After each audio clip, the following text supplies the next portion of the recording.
সূত্রপাত দুই কোরিয়াকে বিভক্তকারী সীমান্ত রেখা DMZ লাইনকে কেন্দ্র করে।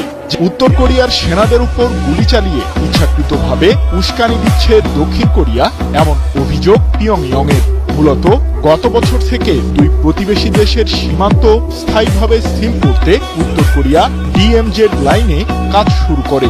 সেই ঘটনাকে ভালো নজরে নেয়নি দক্ষিণের সরকার। ডিমিলিটারাইজ জোন বা DMZ নামক এই নোম্যান্স ল্যান্ডে অনুপ্রবেশকে কেন্দ্র করে প্রায়ই দুই দেশের মাঝে উত্তেজনা ছড়ায়। দুই কোরিয়াকে পৃথককারী এই সীমান্তে নেই কোনো প্রাচীর, যার কারণেই মূলত স্থায়ীভাবে সিলগালা করার দিকেই অগ্রসর হচ্ছিল উত্তর কোরিয়া। তবে গুলি চালানোর ঘটনাকে কিছুটা ভিন্নভাবেই ব্যাখ্যা করেছে দক্ষিণ কোরিয়ার সামরিক বাহিনী। এ প্রসঙ্গে দেশটির জয়েন্ট চিফস অব স্টাফ বা JCS এক বিবৃতিতে জানিয়েছে, সীমান্ত অঞ্চলে উত্তর কোরিয়ার সেনারা দুই দেশের সামরিক সীমানা রেখা অতিক্রম করে, যার কারণেই মূলত সতর্কতার জন্য তাদের লক্ষ্য করে গুলি চালানো হয়েছে।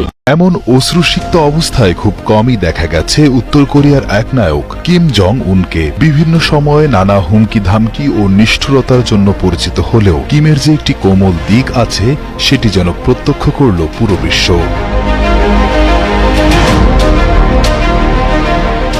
রাশিয়ার সঙ্গে ইউক্রেনের যুদ্ধে উত্তর কোরিয়া প্রায় 15,000 সৈন্য পাঠিয়েছিল।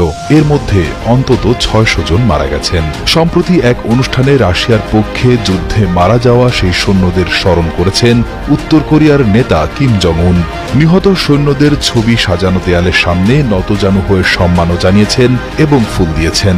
সবচেয়ে আবেগঘন পরিবেশ তৈরি হয় যখন নিহত এক সৈন্যের শিশু সন্তানকে জড়িয়ে ধরে কেঁদে ফেলেন কিম জং উন। শুধু মৃত্যুই নয়, আহত এবং নিহত মিলিয়ে প্রায় 4,700 জন সৈন্য ক্ষতিগ্রস্ত হয়েছেন।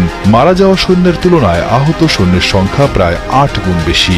পূর্বে উত্তর কোরিয়া এ ধরনের টহল বা সেনা পাঠানোর কার্যক্রম গোপন থাকলেও এই অনুষ্ঠানের মাধ্যমে ঘটনাটি প্রকাশ্যে স্বীকৃতি পেল, যা কূটনৈতিক এবং সামরিক দৃষ্টিভঙ্গি পরিবর্তনের দিকেই ইঙ্গিত করে।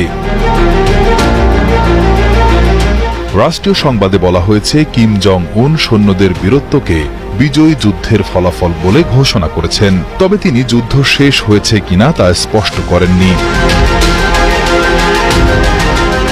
অনুষ্ঠানে একটি সঙ্গীতানুষ্ঠানও ছিল, আর সৈন্যদের পরিবার নিয়ে একটি বিশেষ রাতের অন্ত্যেষ্টিক্রিয়াও অনুষ্ঠিত হয়েছিল।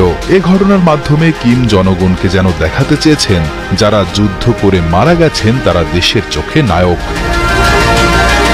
উল্লেখ্য, উত্তর কোরিয়ার সেনারা শুধু লড়াই নয়, রাশিয়ায় কাজও করছে। অনেক শ্রমিকও সেখানে পাঠানো হয়েছে বৈদেশিক মুদ্রা আনার জন্য।